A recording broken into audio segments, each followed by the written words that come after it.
Benvenisti, who writes that the separation wall snaking through the West Bank will create 3 Bantustans, his words, north, central, and south, all virtually separated from East Jerusalem, the center of Palestinian commercial, cultural, and political life.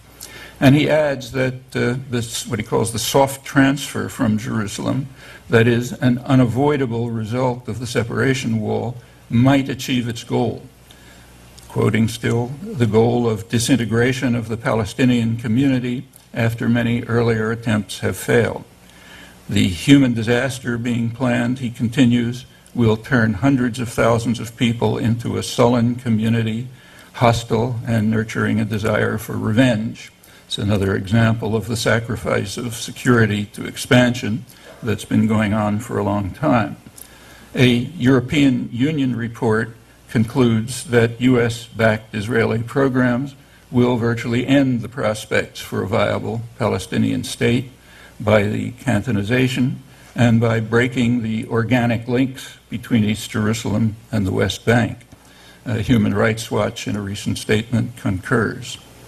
There was no effort to conceal the fact that Gaza disengagement was in reality West Bank expansion.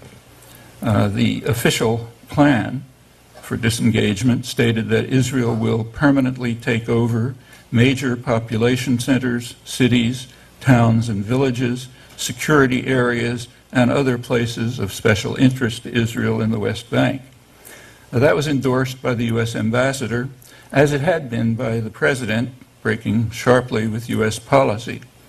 Along with the disengagement plan, Israel announced investment of tens of millions of dollars in West Bank settlements. Prime Minister Sharon immediately approved new housing units in the town of Ma'ale Adumim, to the east of Jerusalem, the core of the salient that divides the southern from the central Bantustan, to use Benvenisti's term, and also announced other expansion plans. There is near unanimity that all of this violates international law. The consensus was expressed by U.S. Judge Bergenthal in his separate declaration attached to the World Court judgment ruling that the separation wall is illegal. In Bergenthal's words, the Fourth Geneva Convention and international human rights law are applicable to the occupied Palestinian territory and must therefore be fully complied with by Israel. Accordingly, the segments of the wall being built by Israel to protect the settlements are ipso facto in violation of international humanitarian law, which happens to mean about 80% of the wall. 2 months later, Israel's High Court rejected that judgment, ruling that the separation wall, quoting, must take into account the need to provide security for Israelis living in the West Bank, including their property rights. This is consistent with Chief Justice Barak's doctrine that Israeli law supersedes international law, particularly in East Jerusalem, annexed in violation of Security Council orders.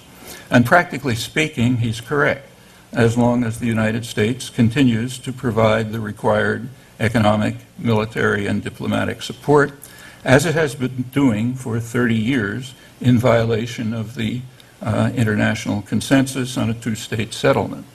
You can find detailed documentation about all of this in work of mine and others who have supported the international consensus for 30 years in print explicitly.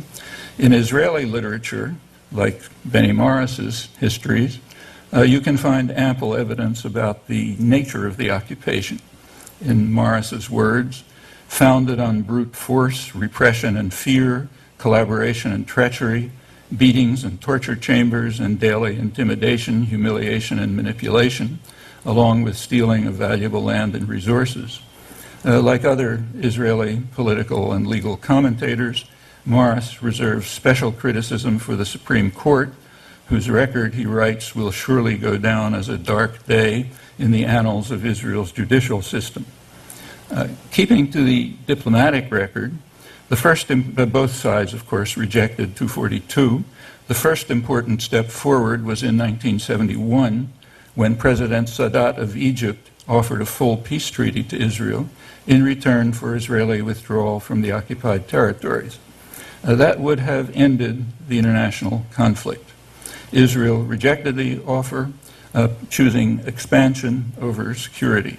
In this case, expansion into the Egyptian Sinai, where General Sharon's forces had driven thousands of farmers into the desert to clear the land for the all-Jewish city of Yamit. The U.S. backed Israel's stand. Those decisions led to the 1973 war, a near disaster for Israel. The U.S. and Israel then recognized that Egypt could not be dismissed and finally accepted Sadat's 1971 offer at Camp David in 1979. But by then, the agreement included the demand for a Palestinian state, which had reached the international agenda.